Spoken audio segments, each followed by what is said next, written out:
Hey y'all, it's Nick Papadakis from Combat Instruments. I'm here with Dave Bator, Hi. training partner of mine and longtime martial artist. Trained with Paul Bator, right? I did. And you?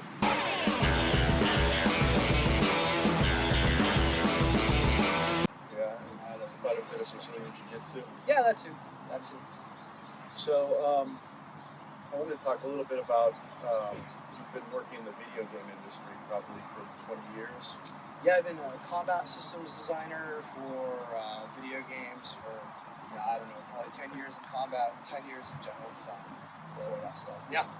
What are the titles you worked on that you know? I worked on the last Spider-Man, I worked on The Last of Us, and now I'm working on The Last Sentinel, which should be coming out, I don't know, in the future.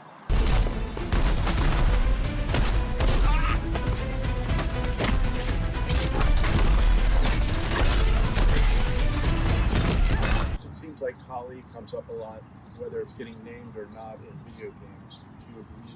Yeah, we use it for a lot of our weapons choreography, and really a lot of the grappling that you see, like we base a lot of what we do on films. Kali's been very, very widely used in films.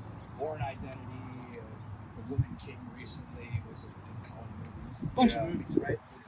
300, that. And so we tend to take a lot of inspiration from that stuff, but like also in my work when we talk about gameplay, concepts of distance, timing, reading like postures and positions are like stuff that I pull from Kali to actually try to create gameplay off of. I've actually used it quite a bit in directing motion actors and actually in creating like saying, oh, this is kind of what it feels like to be in this range and to close, and these are the themes that fighting are about. So I tend to use it in that way too, which is really cool.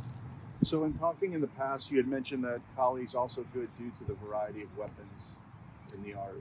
Yeah, I mean, like, and even weapons that are not like immediately, you know, like you have two-handed sword, you have baton, you have knives, but like it even translates into guns and like everything like that. So it's really like anything that you could put in your hand. You do with a rock, right? Yeah, like pretty much anything. So it allows you to be like really spontaneous when you're doing like choreography or we're coming up with ideas for fight scenes or whatever. Yeah, it really gives you a good flexibility, I feel.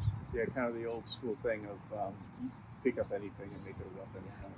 Kind of anything is an extension of your body, Filipino martial arts. So I think that's a really good principle. The fact that they have two-person drills, that you're able to interact with another person really quick, even if you don't know them. Yeah. Also, that those drills can kind of loop in and out of one another. And like, there's quite a few movies that I'll see, and I'll be like, "That's literally just these four drills strung together." And you're like, "Oh, these are really easy to teach people that might have never even seen this stuff before, but they're like reasonably like proficient stunt actors or something. Yeah. They can tend to pick this stuff up really fast. And since the drills are very dynamic, they look very good on film. And the spacing, because Kali is so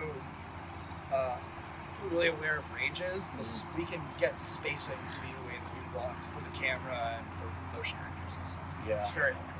That's cool. Yeah.